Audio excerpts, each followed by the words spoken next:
students, welcome again to continue with the tablet coating. So today we are going to discuss the coating equipments which are being used in this method. So again, just a brief review of the tablet coating. Tablet coating is the last critical step in the tablet production cycle. अगर हमें coating करनी है तो पहले tablet हमारे पास बन के आ जानी चाहिए और लास्ट उसका स्टेप होगा कोटिंग का.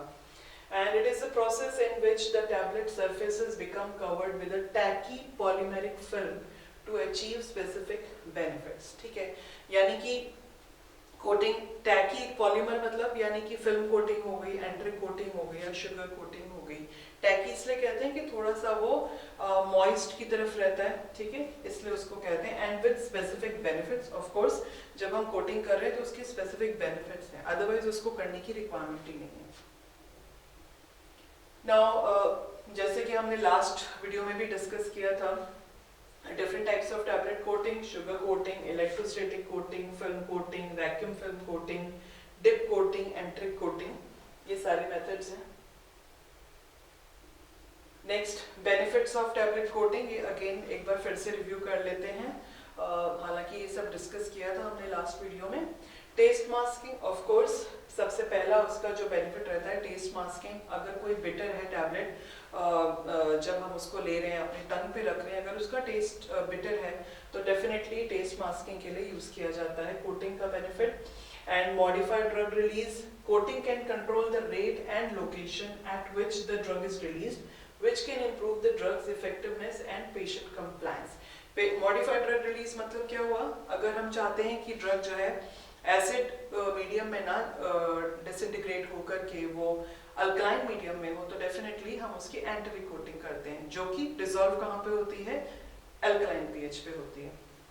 तो उससे हम ये डिसाइड कर सकते हैं कि कौन से पीएच पे और किस लोकेशन पे जीआईटी ट्रैक में जाके ड्रग वो जो टैबलेट है वो डिसइंटीग्रेट होगी, डिसॉल्व होगी. Improve drug stability. Coating can help keep the drug in its original state, which can minimize the risk of oxidative degeneration. अगर कोई ड्रग बहुत ज़्यादा ऑक्सीडेटिव प्रोन है, ऑक्सीडेशन प्रोन है, तो उसके लिए भी बेनिफिशियल रहता है. Protection. Coating can protect the drug from the stomach environment and from the other drugs that might cause incompatibility issues. तो अभी हमने ये चीज़ तो डिस्कस करी थी कि अगर हम चाहते हैं कि स्टमक में वो डिसइंटीग्रेट ना हो, तो एक तो ये हो गया एडवांटेज. और साथ में अगर मान लीजिए 2-3 दवाइयाँ डॉक्टर ने दी हैं, तो अगर उस पर कोटिंग रहेगी तो वहाँ पे इनकम्पैटिबिलिटी का भी इशू नहीं आएगा. तो ये एक एडेड एडवांटेज हो गया, that is a protection. Aesthetic qualities. Coating can improve the appearance of the tablet. Of course अगर ड्रग का जो मान लीजिए जो टैबलेट बन के आई है वो ऑफ वाइट या क्रीमिश कलर में जो देखने में अच्छी नहीं लग रही है, और अगर उसके ऊपर हम थोड़ा सा कोटिंग कर दें, कोई उसमें डाई डाल दें, तो उसका अपीयरेंस बढ़ जाएगा, पेशेंट कंप्लायंस आ जाएगा. खाने मतलब जो पेशेंट है जिसको स्वेलो करना है वो उसको अगर कलर अच्छा नहीं रहेगा तो आपको भी लगेगा कि शायद ये टैबलेट खराब हो चुकी है, शायद ये सही नहीं है, शायद इसको खाने से मेरी तबीयत ठीक ना हो. तो अपीयरेंस भी मैटर करती है जब हम बात करते हैं टैबलेट मैन्युफैक्चरिंग की. Ease of injection. Coating can make the tablets easier to swallow. ऐसा क्यों होता है, क्योंकि कोटिंग होने से जो टैबलेट की एजेस रहती हैं वो स्मूथ हो जाती हैं, उनके ऊपर एक कोटिंग लेयर आ जाती है, यानी कि वो टैबलेट जो कि डिस्क शेप में है वो थोड़ा सा स्फेरिकल शेप में आ जाता है, तो उससे ईजी हो जाता है स्वेलो करने के लिए. And mechanical strength. Coating can increase the mechanical strength of the tablet. Definitely जब कोटिंग उसके ऊपर हो जाएगी तो उसका जो खुद का स्ट्रेंथ है टैबलेट का, जो उसका मतलब वो इधर उधर ट्रांसपोर्ट में वो टूटेगी नहीं. कोटिंग उसको एक प्रोटेक्शन प्रोवाइड करेगी, उसको एक मैकेनिकल स्ट्रेंथ प्रोवाइड करेगी. Yes, now let us talk about fluidized bed coating pan. ठीक है, now this is very highly efficient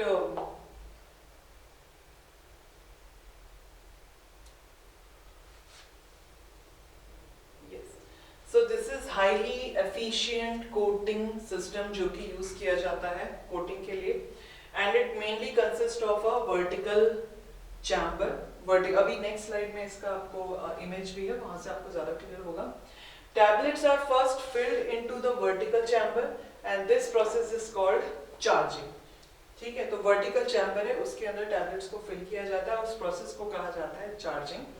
फ्लूइडाइजेशन of tablets are achieved by upward flow of the air. उस chamber में bottom यानी नीचे की तरफ से एयर को हम इंट्रोड्यूस करते हैं, तो अपवर्ड फ्लो ऑफ एयर का वहां पे हमें मिलता है।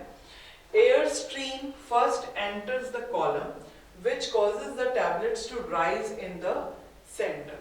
तो एयर स्ट्रीम जो बॉटम ऑफ द चैम्बर से हम इंट्रोड्यूस कर रहे हैं, तो वो क्या करेगी, टैबलेट्स, उसकी हेल्प से टैबलेट्स राइज होंगी हवा में, ठीक है, और फ्लूइडाइज्ड चैम्बर के सेंटर में वो सारी आ जाएंगी। Tablets then fall towards the chamber wall, centre में आएंगी और चैम्बर के साइड से गिरेंगी। वो इस तरह से एयर फ्लो को मेंटेन किया जाता है कि सारी टैबलेट सेंटर में आए और उसके बाद चैम्बर के वॉल की तरफ से वो गिरें। And then the tablet moves downwards to enter the air stream again. So there is a movement, cyclic movement of the tablets from the center towards the wall of the chamber. Coating solutions are applied through spray nozzles. और जो coating solution है वो कैसे introduce किया जा रहा है, spray nozzles के through introduce किया जा रहा है, that are kept at the top or bottom of the vertical chamber. अभी next आपको इसका, हाँ, तो अब आप ये देखिए फ्लूइडाइज्ड बेड कोटिंग पैन, ठीक है, यहाँ पे ये टैबलेट्स हैं जो ब्लैक डॉट्स आप देख रहे हैं, ठीक है। अब यहाँ पर इनलेट है एयर का, एटमाइजिंग एयर है, नीचे ये प्लेनम बोलते हैं इसको, ठीक है। अब बेड यहाँ से ये जो जा रहा है, यहाँ पे टैबलेट का बेड, यहाँ पे सारी टैबलेट्स भरी हुई हैं, और ये जब अपवर्ड मूवमेंट हो रहा है तो आप देखें इस तरह से एयर का फ्लो आ रहा है, ये जो एरो बने हुए हैं इस तरह से, इधर से भी आ रहा है मूवमेंट और इधर से भी आ रहा है। Process air intake filtered and pre condition to temperature and dew point requirement. जो एयर जाएगी उसको भी प्रॉपर कंडीशन करके भेजा जाएगा। ऐसा नहीं कि जस्ट जो एटमॉस्फेरिक पे एयर है वो जा रही है, नहीं, उसको भी प्रॉपर कंडीशन किया जाता है उसको, यानी कि ट्रीटेड एयर जाती है इसके अंदर। ये डाउन बेड है, ये अप बेड है, कोट चैम्बर, पार्टीशन है, यहाँ पे नोजल है, यहाँ पे इस फ्लूइडाइज्ड बेड चैम्बर में जो नोजल है वो बॉटम की तरफ ही है। तो यहाँ पे कोट सोल्यूशन, उसका या तो कोट सोल्यूशन होगा या डिस्पर्जन होगा या हॉट मेल्ट होगा, ठीक है।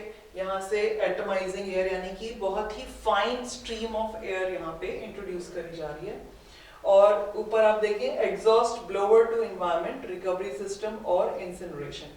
यहाँ से जो हवा बाहर निकलेगी उसको या तो वो फिर से रिकवरी में डालते हैं, उसको फिर से रीयूज करने के लिए करते हैं, ठीक है। यहाँ पे प्रेशर मेंटेन किया जाता है, यहाँ पे फिल्टर्स हैं, एक्सपेंशन चैम्बर है, ताकि अगर ये और हम इंट्रोड्यूस करते हैं तो ये और एक्सपेंड हो सकता है ये एरिया।